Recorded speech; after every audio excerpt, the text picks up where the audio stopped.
if you never have an opportunity to screw up and get into trouble, then you never really have an opportunity to figure out how to deal with consequences, because that's how it is that you discover the world.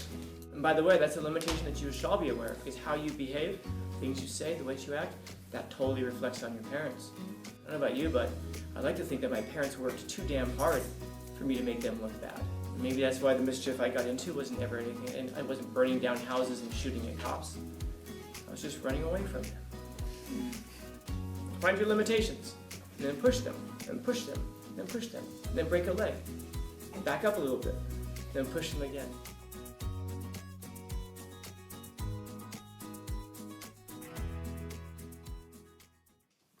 Right. And you guys ever get into trouble just to get into trouble?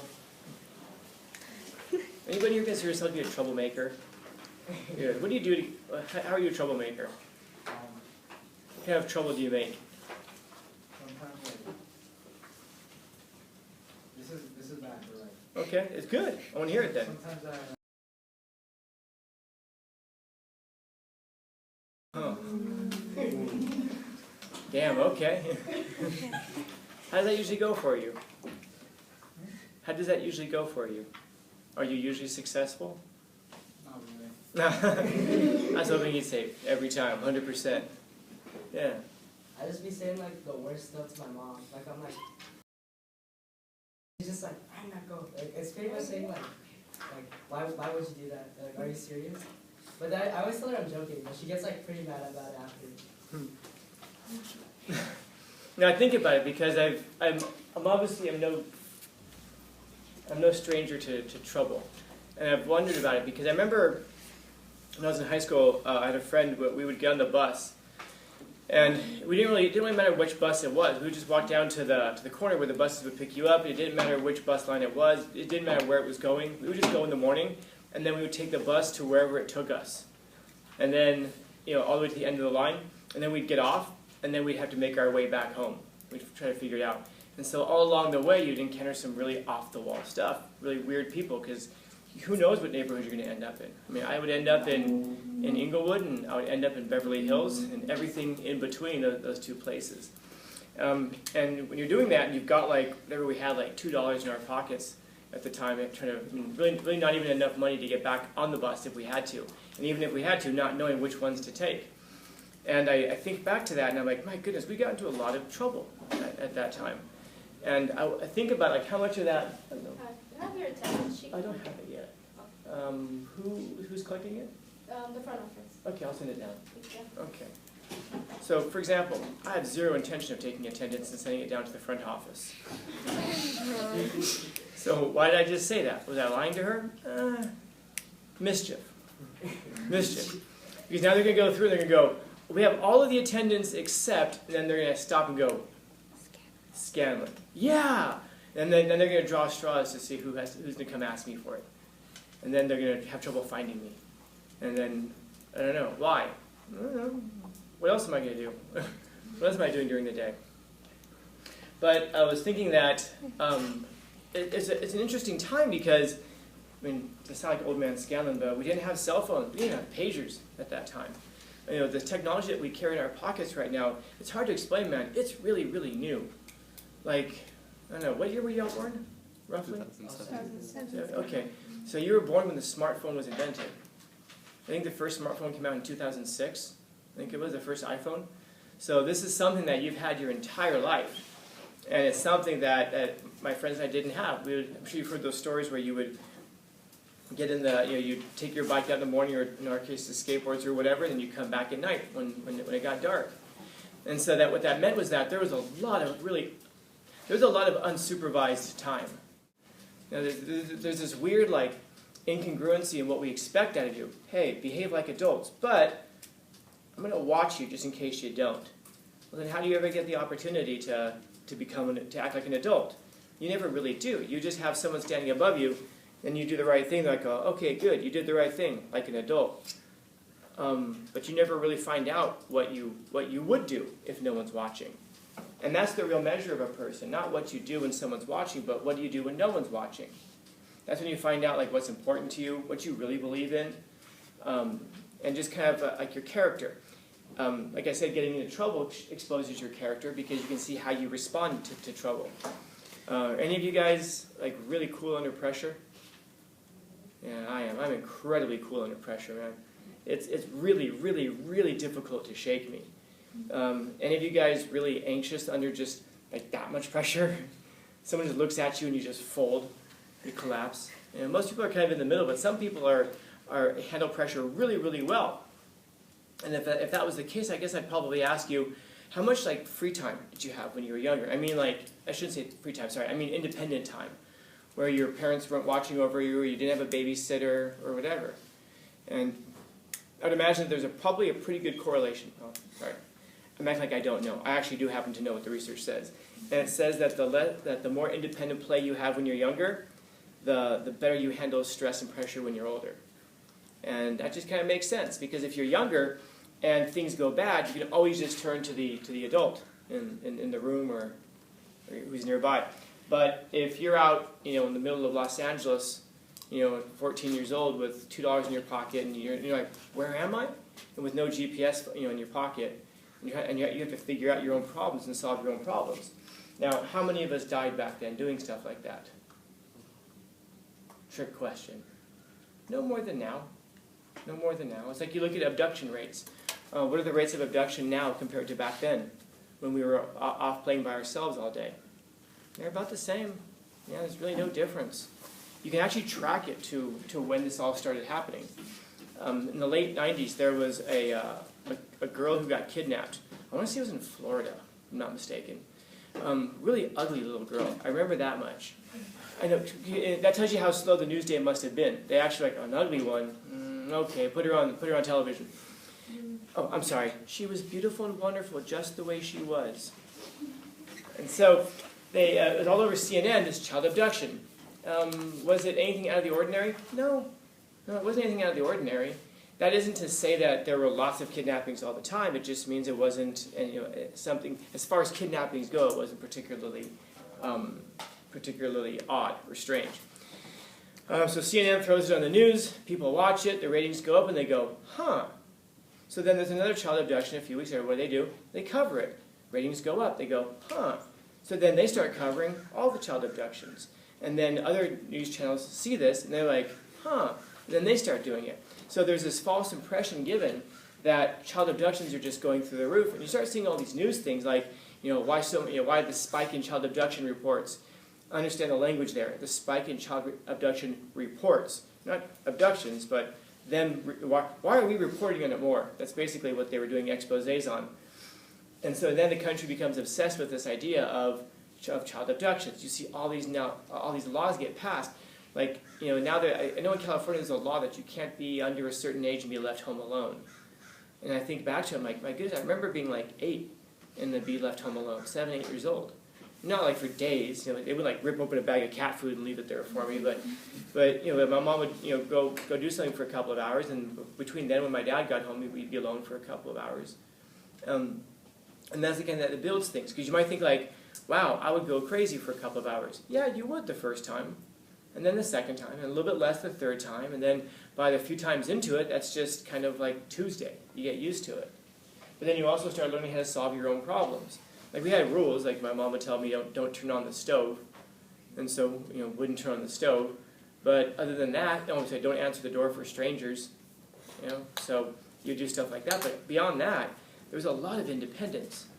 And I was even thinking back, I was telling last period about this, that one of the greatest things my dad ever did for me was when I would. One time I remember going to him and telling him that the drain in my sink was backing up. And it smelled, and my dad said, yeah, you should fix that, huh?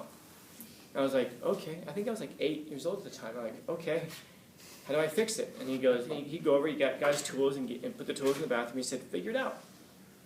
And I looked at him, and he looked at me, and then he would just sit down. And I was like an 8-year-old trying to figure out how to work a drain. And then I'd ask him questions, and he wouldn't tell me the answers. He'd ask me questions to help me figure it out. So this job, of course, would take way, way, way, way longer than it had to. But I remember one time, the first time, you have to unscrew the bottom part of a drain, so I couldn't get it, so he loosened it for me so I could do it. And then as I unscrewed it, I took off the pipe, water just went all over the place. It made a huge mess. And my dad looks at me and says, "You should probably clean that up, huh?" So when God Dingman was cleaning that up, after that, I never cleaned out a drain without putting a bucket down there to catch all the water. In other words, I made a lot of mistakes. I screwed up a lot of things. To his credit, when I was like 11, or I think I was like 11, probably 12 years old, I changed my first wall socket. You know, like the light sockets, and then where you plug in. I changed out my first one, and I started to change it, and he did stop me and say, "Let's go turn off the circuit breaker first. Turn off the electricity." That one he did stop me. So he'd make sure I wouldn't die. But beyond that, I learned some things. I learned that what's the worst that happens if you screw up on a drain? Water goes everywhere. How hard is that to fix? It's annoying because the water's gross and dirty, but you fix it. And then you start to realize that things aren't really as scary as you might think otherwise if you're not familiar with them. So you start to learn, like I remember when I first learned how to use computers. I sat down, my dad took the computer, and it was a keyboard. He started banging the keyboard on the desk, and he starts going all over it. Exactly. And I was like, and he looks at me and he says, "So you're not going to break it? Go ahead." So the idea was, I wasn't like, what if I destroy something? Because you learn things are anti-fragile. They can be fixed. No matter how bad that electrical wiring goes, you understand it can be fixed. There's a way to fix it, and you start to figure things out this way. If instead he had been there and said, "Do this, do that, do this, do that," I would learn how to follow directions, but I wouldn't learn how to fix a drain or how to change a wall socket. And so, having said that, if you're constantly being supervised, you never really have an opportunity to get into trouble, to do wrong things. Have you guys ever been chased off by the neighbors because you were doing something? You ever been chased off by somebody half a city away because you're doing the wrong thing? By some stranger, you have no idea who they are. You think they might kill you if they catch you? You know? Don't do this. But have you guys ever run from the cops before? Yeah, I have many times, many times. Fortunately, never caught. I don't know, because what would the consequences be? I don't know. But that's the whole idea that when you're not supervising, you're a kid. What are you going to do? You're going to do dumb shit. But today we say that like somehow that means that we should stop you from doing it. And so if you never have an opportunity to screw up and get into trouble, then you never really have an opportunity to figure out how to deal with consequences, because that's how it is that you discover the world. When you guys were little kids and you'd walk with your mom and dad were the center of your explored universe. That's as far as the whole world went. Wherever they were like a world moving around in a world, and wherever they were, that was the safety point. Now, some of you guys would hold on to your parents' leg, and then you'd let go one day, and then you kind of wandered a few steps off. You're still there. And then some of you guys just took off running in the other direction. And you could get like 100 yards down the road and just be like, to different personalities.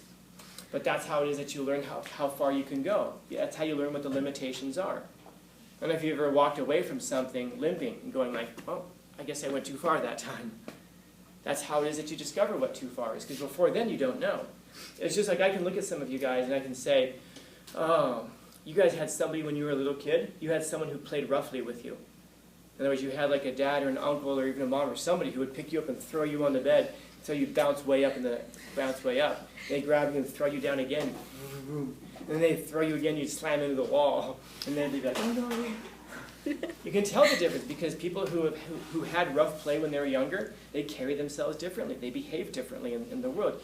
No joke, you can see it. You can watch people and you can see how they move and how they carry themselves. And again, this doesn't mean like whether you're tougher or not. It just means that you can see that people move differently because you've learned to a certain extent what the limitations are. Whoever threw you down so hard that you slammed into the wall, they learned a limitation, which was I shouldn't throw them that hard. And then you also learned a limitation: the wall hurts. And that's how it is that we learn those things. Have any of you guys ever seen those kids? They're incredibly rare, but they're born without pain sensors connected to their nervous system.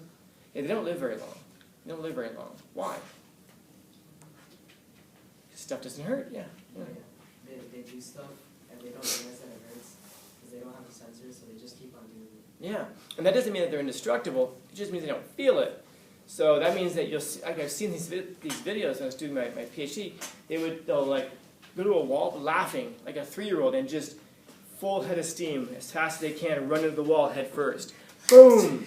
Knocks them unconscious. These kids will have like 7, 8 concussions by the time they're 5. And then they get knocked out, and they run you over there, and they're bleeding from the head, and they wake them up, and then they're laughing because they just got knocked out. The blood's trickling, but they don't feel it. It doesn't hurt them. And you have to put them on special padding and stuff like that, but even then, they don't live very long. So that tells you something about the pain sensors in your body. They're telling you this is where you should stop. When you feel like there's a difference between pain and injury. Pain is a warning, this shouldn't be happening, this is not good. If this goes further, then it's going to be really bad. And then, of course, injury is when something severe happens. But pain is the thing that warns you that you're approaching the limitation. So if the line is right there, how close should we get? How close to the line should we get? It depends on how far you want to go. For some people will be like, wow, I'm already too close to it. Some of you all are like,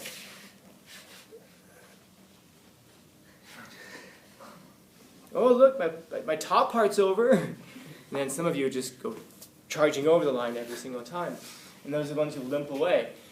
But every time you do it, you find that the limitation goes a little bit further. It's just like every time you stray away from your parents, you find out you're safe 10 feet away from them, you're safe 100 feet away from them, you're safe 1,000 feet away from them, and you find out how far that unexplored world can go before you're not safe anymore.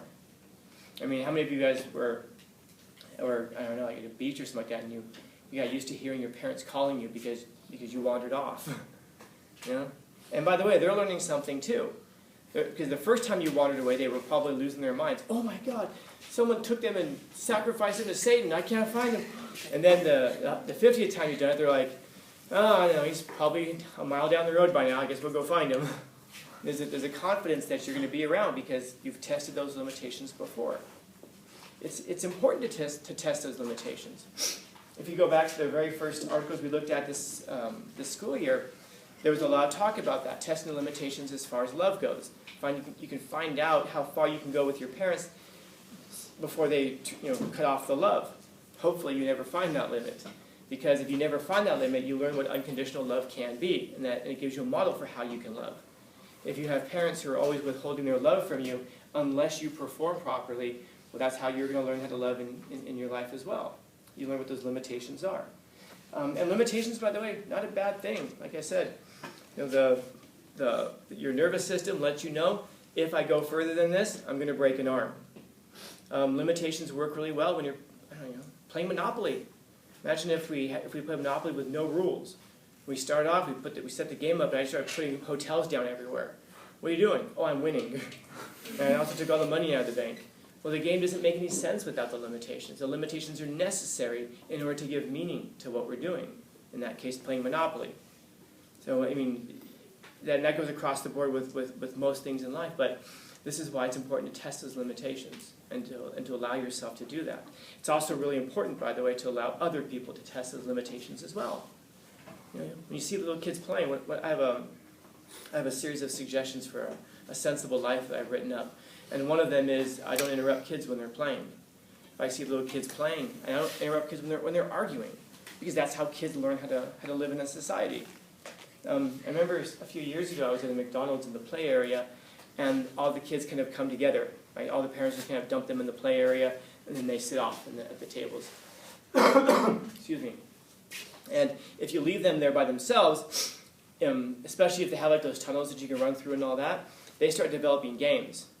And then they'll start developing, and okay, well, here's how we're going to play. You'll have the one kid who comes up and is kind of the leader, usually the big kid, because that means he's a year older or six months older or whatever.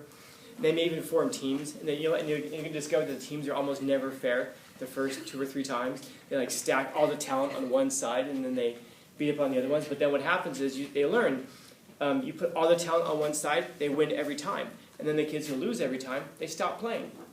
So if you do that, there's no more game. So it's in your best interest you realize, okay, let's make the teams more fair. You don't do it off the bat because you need to learn what that limitation is.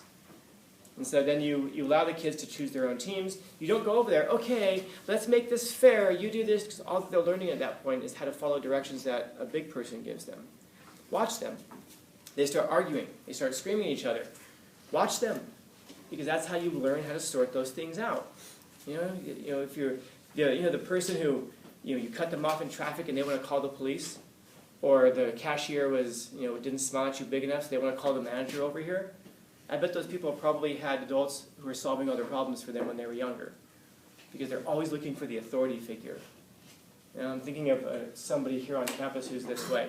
Now, whenever there's some sort of a problem, this person always sends out an email, well, we should check with the district office and find out what their policy is. It's like, oh my God, seriously? We have to go find the adult? And if I told you who the person was, if you have this person, or if you know who they are, I promise you, you'd sit there and go, oh yeah, that's definitely that person. Because it comes through in their personality everywhere. I guarantee it. And so that's a person who probably had all their problems solved for them when they were a little kid. And so it's important for you to get into trouble.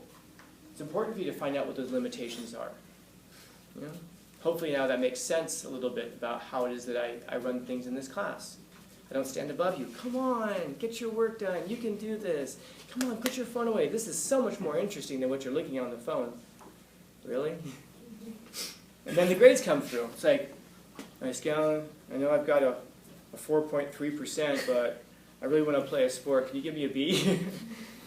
You learn a limitation under those circumstances. And so you have to have a chance to fail, and you have to fail, and you have to break things before you find out what's a big deal and what's not, I suppose. Yeah? And that all kind of goes along with getting into hot water. It's important to get into hot water. It's important to get into trouble, because then you find out what the limitations of your life are. How far can I go? How far can I push my mom? How far can I push the police? Two different things. How far can I push a teacher? How far can I push my best friend? And you find out that different people, different personalities have different distances that you can push them. It's important to find those things out. It's also important to find out for yourself, by the way, how far will I allow people to push me before I finally snap on them? And you don't learn that if I've got a peer mediator. I should have said that, because I don't dislike the program. But I hope you know what I'm saying. If you've got somebody over there who's like facilitating everything, there's usefulness for that, because if you can't communicate, then you can't do that.